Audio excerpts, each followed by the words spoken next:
What's going on, guys? Mike here. Today is the day we are finally unboxing and adding the last of the main invertebrates and even some surprise fish to the Avatar tank. Now, I have to give a huge thanks to aquaticarts.com for donating these inverts. Without them, I wouldn't have been able to complete the tank. Check them out, there's a link in the description. Okay guys, let's unbox these new invertebrates and get them into their new home. I have to say, Aquatic Arts does a really good job of shipping their inverts. Look at all this packaging material. It is a little messy, but it helps to keep the temperature even, and that's super important this time of year. There's a couple of heat packs in here, really grateful for that as well. I'm gonna dig my way through here and let's grab out the first invertebrate. So right off the bat, here is probably the most controversial organism that we're gonna put in the tank. This is a dwarf Mexican crayfish, also called a CPO crayfish. Now there's a lot to talk about regarding why I picked this in particular as a tank mate, and I'll get to that soon. First, we need to float him to acclimate him to temperature, like I'm going to be doing with all of the livestock that we got in today. Also be aware that CPOs are not legal to possess in every state, so check your local laws.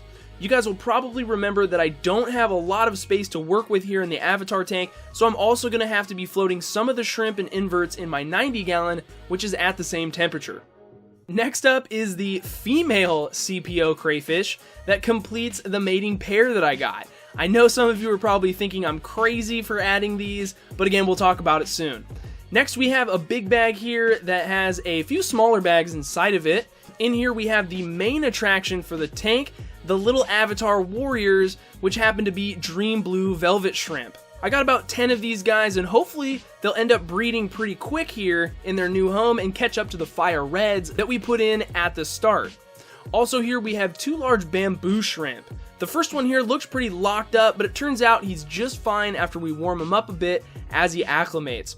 My shipment did get held up an extra day due to stormy conditions somewhere in transit, which sucks, but luckily these guys all ended up okay. Whenever you're buying invertebrates or fish online, always try your best to get overnight shipping. It's spendy, but this time of the year it's especially important that you get whatever you're buying ASAP. Last, we have a few crystal reds and a few crystal blacks. So after about 20 or 30 minutes of getting them used to temperature, I sort of did a hybrid drip acclimation by adding small amounts of tank water to each bag over the course of about 2 to 3 hours. This for sure is not the best way to do this, but it ended up working just fine for me. Shrimp in particular can be a little more sensitive to differences in water parameters when moving between environments, and that's primarily why I did this. Doing something is always better than nothing. When adding new fish, invertebrates, and in certain cases even plants, you should quarantine them to prevent spreading potential diseases. I chose not to quarantine these this time because I understand those risks, and primarily, I don't have the luxury of waiting a month before I add these to the tank. With that being said, I can't recommend that you skip quarantines, guys. They're super important. The first new organisms to enter the Avatar tank were the large bamboo shrimp. These two are a lot bigger than the one that I currently have in there, but I'm super excited to watch them post up on a rock and let their fans out. We'll watch them in action later here in the video. Let's first finish up and get everybody else into the tank. Next, I added in the crystals as well as the dream blues. I can't wait to watch these shrimp find their way around the new tank and start growing their populations. Now it was time to add in the dwarf Mexican crayfish. Now, as soon as they entered the tank, almost immediately, the larger female caught and devoured an unsuspecting crystal black shrimp. Probably should have waited a little bit longer before adding the crayfish to maybe prevent this, since the new shrimp were kind of in shock from being in the new tank, but this is how we learn things. So this made me kind of freak out. I mean, these shrimp are not cheap, and obviously we don't want to have a ton of predation going on, to the point where they decimate all of the shrimp. So now I'll explain to you my plan from the start and my reasoning behind leaving these crayfish in the tank. First off, the level of aggression observed in CPOs is supposed to vary quite a bit, meaning that some crayfish will be more aggressive than others, and thus you may or may not have a problem with them attacking and eating your smaller varieties of shrimp. My idea was to have these crayfish in here basically as population control for the various dwarf shrimp. And again, this is totally an experiment. I was unsure of what would happen. Obviously, the fact that I had lost one shrimp already in literally 10 seconds was not a good sign, but I decided to stick it out and just keep a very close eye on things for the rest of the day and the next few days to follow. You can see that most of the interactions between the crayfish and the smaller shrimp are really quick ones, and only if they happen to cross paths. The shrimp quickly dart out of the way, and it doesn't look like the CPOs are actively seeking out the shrimp to attack. They just bump into each other every once in a while and scoot away, and it's all good. The male and female crayfish don't really hang out with each other, at least right now they don't. It seems like they both take on their own journey around the tank, probably just to get a sense of their new environment. There were a few times though when they crossed paths and did get a little aggressive with one another, but this was really short-lived and didn't seem like they had harmed each other at all. So now that we have our blue avatar themed shrimp in the tank, I thought to myself, what fish would be shrimp safe and look sort of like a bird? You guys probably know more about Avatar than I do, but I remembered that the blue guys rode on the bird reptile type things, and I thought about what my options could be for that. I then made a quick stop at my LFS and returned with a group of 12 marbled hatchetfish. Do you see how these could maybe pass as birds or something close to that? They spend like 99% of their time moving very slowly at the very top of the water column, and I felt like they were just the perfect fish. They shouldn't mess with any of the shrimp since they don't venture down too far, and I think they have some really great coloration and a body plan that matches what I was going for perfectly. The hatchets are prone to jumping, so I cut and added on a removable cover out of egg crate to match what was already on the tank.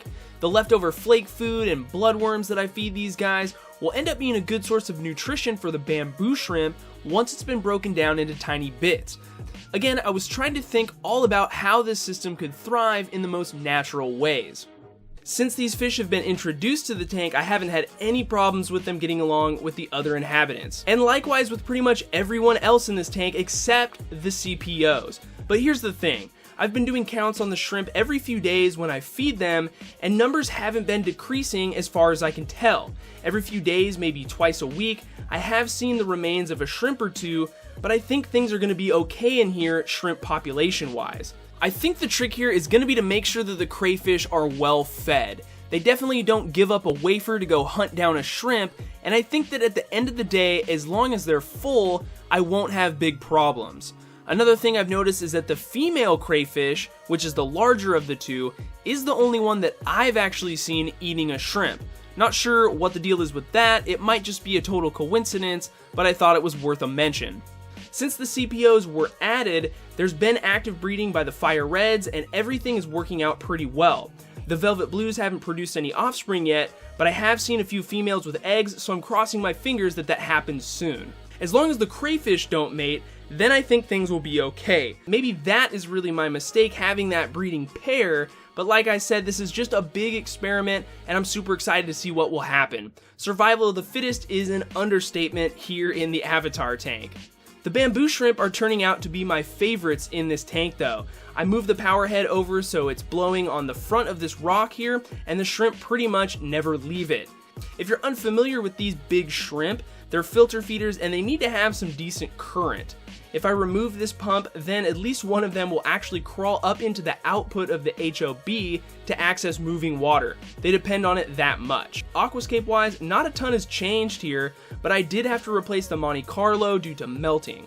I had some dwarf hairgrass left in the shrimp's original tank, so I dug some out and planted it with some tweezers. I think this stuff fits the theme better. I definitely like the darker color a lot better. I'm not expecting this stuff to grow much because it's not a high-tech tank, but it should send out a few new runners pretty soon. I noticed that a few Anubias nanas and nana petites ended up with a rotting rhizome and eventually lost more than a few leaves. I'm not sure if this is because some of them became damaged from the coarse pumice or if it's something else. It didn't happen to all of the plants, just a few that were attached to the main rocks. So yeah, I think that pretty much covers it, guys. Thanks for checking out the new inverts that we put in the Avatar tank. Don't forget to leave a comment with what you think about my choices invert-wise. Subscribe if you're new, leave a like if you liked the video, and as always, we'll see you next time.